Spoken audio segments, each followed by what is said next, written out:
खुशहालपुर गांव में दीनानाथ अपनी पत्नी चंदा के साथ रहा करता था। दीनानाथ की इकलौती बेटी पूनम की कुछ ही महीनों पहले मौत हो गई थी। पूनम बिल्कुल ठीक ठाक थी, लेकिन अचानक उसकी तबीयत इतनी बिगड़ी कि वो मौत के मुंह में चली गई। गांव वालों को यकीन नहीं हो रहा था कि पूनम अब इस दुनिया में नहीं है। वहीं दीनानाथ और चंदा अपनी बेटी के जाने के बाद बीमार रहने लगे। न जाने हमारी फूल सी बच्ची को किसकी नजर लग गई। अगर भगवान को उसे हमसे छीनना ही था। मैं कहती थी ना कि मुझे कुछ भी ठीक नहीं लग रहा। हमें पूनम को तांत्रिक के पास नहीं ले जाना चाहिए था। सारा गांव उस तांत्रिक पर विश्वास करता होगा, लेकिन मैं उस पर बिल्कुल विश्वास नहीं करती। वो एक ढोंगी है। तुम तो जानती हो चंदा, वो गंभीर से गंभीर बीमारियों का अच्छे से इलाज करता है। लोगों पर किसी तरह का ऊपरी चक्कर हो या उसकी तबीयत ज्यादा खराब हो, उसके पास गांव का हर एक इंसान जाता है। मुझे नहीं लगता कि उस तांत्रिक की वजह से हमारी बेटी को कुछ हुआ है। गांव में एक तांत्रिक रहा करता था जिस पर गांव वाले आंख बंद करके विश्वास करते। यहाँ तक कि लोगों को बुखार लगता तो भी वो तांत्रिक के पास झाड़ फूंक करवाने जाया करते।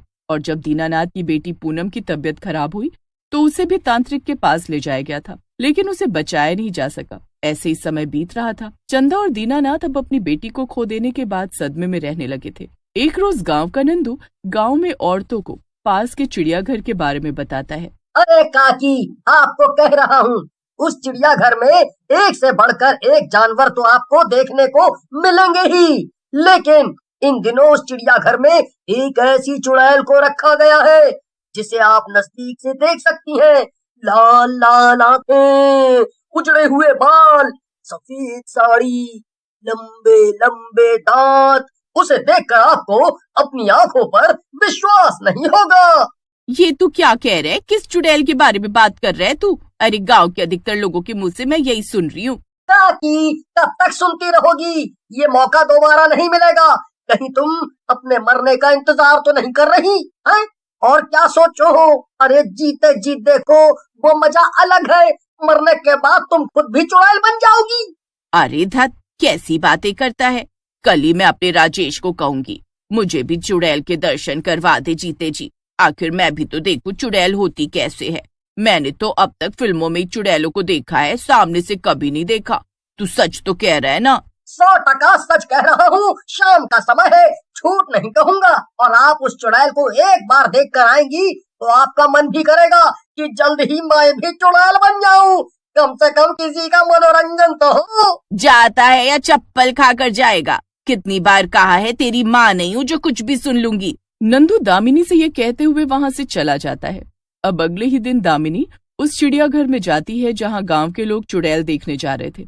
उस चुड़ैल को एक पिंजरे में कैद किया गया था। बेबस सी बैठी वो चुड़ैल बस सबको निहार रही थी। पिंजरे के बाहर एक लाल कपड़े में बड़ा सा ताला लटकाया गया था। ऐसा लग रहा था किसी शक्तिशाली चीज से उस चुड़ैल को बाहर आने से रोका जा रहा है। दामिनी उस चुड़ैल को देखकर आती है। उसके बाद गांव के लोगों में चुड़ैल को देखने का एक अलग जोश दिखता है।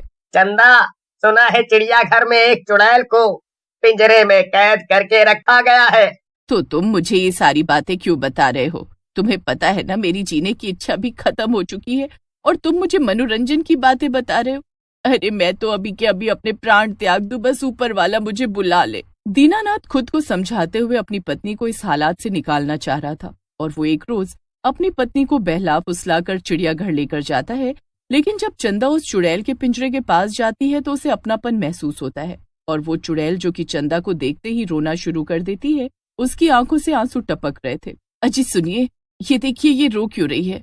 अभी तो मैं दूर से इसे देख रही थी।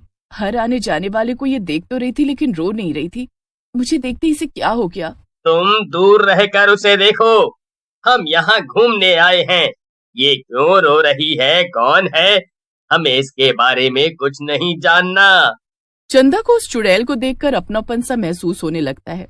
तभी चंदा अपने पति दीनानाथ को पानी लाने उसे उस चुड़ैल में अपनी बेटी पूनम की झलक दिखाई देती है। बेटा पूनम। हाँ माँ, मैं आपकी पूनम ही हूँ। मुझे यहाँ कैद किया गया है।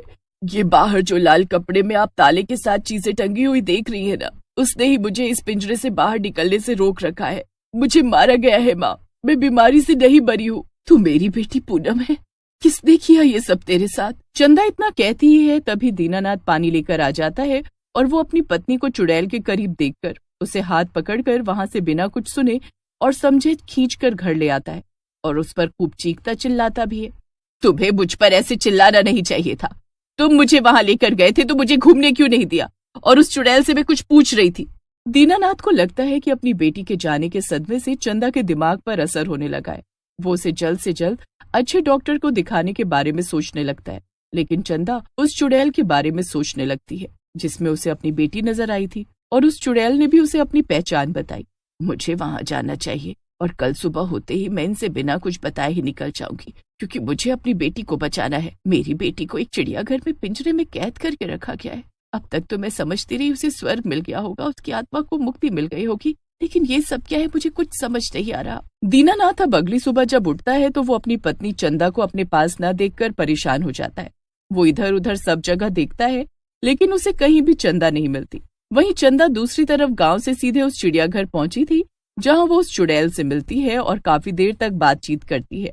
इसके बाद वो करीब 3 घंटे बाद घर आती है। इधर दीनानाथ चंदा को लेकर परेशान था।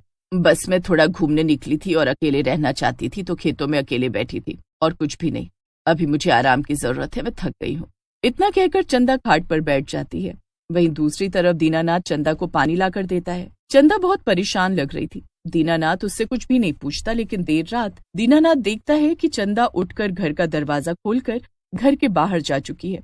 दीनानाथ भी छुपते छुपाते उसके पीछे पीछे जाता है। दीनानाथ चंदा का पीछा कर रहा होता है और चंदा को इसकी बिल्कुल भी भनक नहीं थी। अब चंदा उस तांत्रिक की गुफा में पहुंच चुकी थी जहां से वो एक बड़ी सी चाबी लेती है और गंगा जल लेकर वहां से दूसरी तरफ निकल जाती है और ये रास्ता चिड़ियाघर की तरफ जाता था। मुझे इतना तो समझ आ चुका है कि चंदा बिल्कुल ठीक है। उसके दिमाग पर किसी तरह का असर नहीं हुआ है और जिस तरह से वो तांत्रिक की गुफा में पहुंचकर ये बड़ी सी चाबी लेकर दूसरी तरफ जा रही है, यानी चिड़ियाघर जाने वाले रास्ते से कहाँ जा सकती है।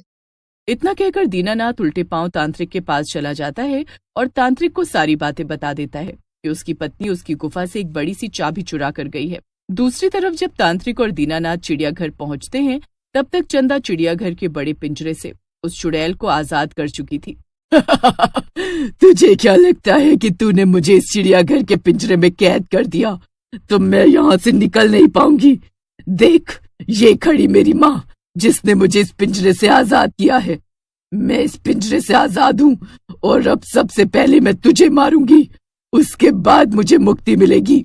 इस तांत्रिक ने इसकी बलि ली है और इसे इस चिड़ियाघर के मालिक को बेच दिया, जिसे इस चिड़ियाघर के मालिक ने एक बड़े से पिंजरे में कैद करके लोगों के मनोरंजन का साधन बनाया और खूब पैसे कमाए। जब मैं कल यहाँ आई तो मुझे यहाँ अपनापन का एहसास हुआ। इसके बाद मैंने इस चुड़ैल में पूनम की परछाई देखी और मेरे सामने सारी सच्चाई थी। बिल्कुल नहीं, तुमने एक गलत आत्मा को इस पिंजरे से आजाद कर दिया है। चुड़ैल जब तांत्रिक की बात सुनती है तो वो उसे गला पकड़कर हवा में उठा देती है।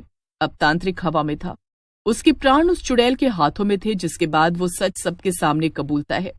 ये जीने के लायक बिल्कुल नहीं है। अगर आज इसे छोड़ दिया तो कल ना जाने ये किसे अपना निशाना बना ले। इतना सुनने की देरी थी और वो चुड़ैल तांत्रिक को हमेशा हमेशा के लिए मौत की नींद सुला देती है और उसके बाद ही उसे भी हमेशा के लिए मुक्ति मिल जाती है।